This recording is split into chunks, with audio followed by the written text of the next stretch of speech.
Hindi na po babalik dito si Papa Nick. Ako na ang magbabantay sa'yo ngayon.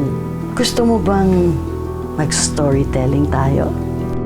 Kakainin kita! Oh, bakit Rudy? Sinaantok ka pa ba? Hindi kasi po ako masyadong nakatulog kagabi. Dapat matuto na ako matulog mag-isa. Tama yan, anak. Alam mo, mga prinsesa, bukod sa maganda at matalino, matapang din. Ako ho? Bodyguard nyo? Ay, hindi pa ba kayo nagkausap ni Nick? Hindi niya pa nasasabi sa'yo? Ang lakas sa loob mo magsundo. Hindi ka naman pwede. Sumabay na po kayo sa akin. Nako, Ronnie, wag na. Wag na, nakakahiya. Antay na lang namin yung susundo sa amin. Kayo naman, wala nga naman. Sabay na kayo, halika na. Ano? Ako nga po si Trudis. Ano pong kailangan niyo? Pwede ho bang umalis na lang ho kayo para wala akong gulo? Baka naman pwede kang makausap. Ako ang tatay niya eh. Hindi ho pwedeng mangyari yon. Nasa loob ang tatay ni Trudis. Nakakahiya naman po. Baka magkamali po ako sa surprise ko. Di ba nagpa-practice ka naman? Isipin ko na lang po na alaman sila. Katulad sa garden, para hindi na po ako mahihiya. Paano, Nick?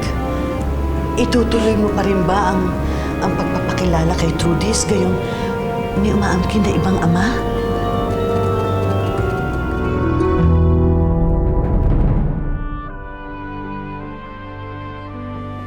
Ready na po ako.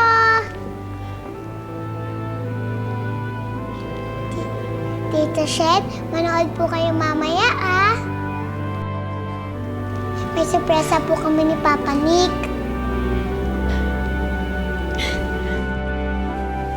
Oo naman, Trudis. Siyempre, papanoorin kita.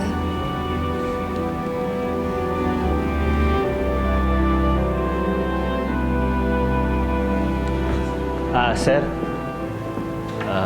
Excuse me lang po.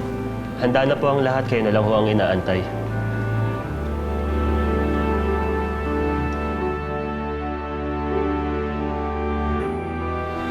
Trudis. Halika na. Ready ka na ba? Ready na po ako. Halika na, ang gano'n.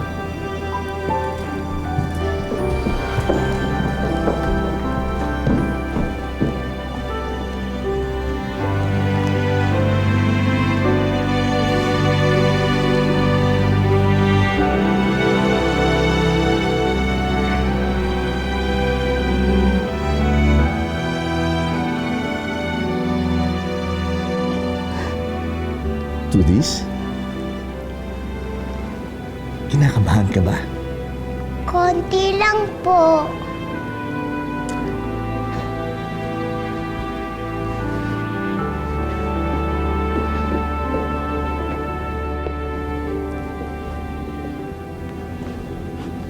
Huwag mong kakalimutan, ha? I love you. I love you din po, Papa Nick.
Good evening, ladies and gentlemen.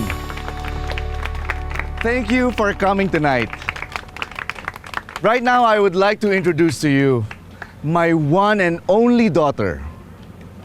Gertrudes Ferrer, or simply, Trudis.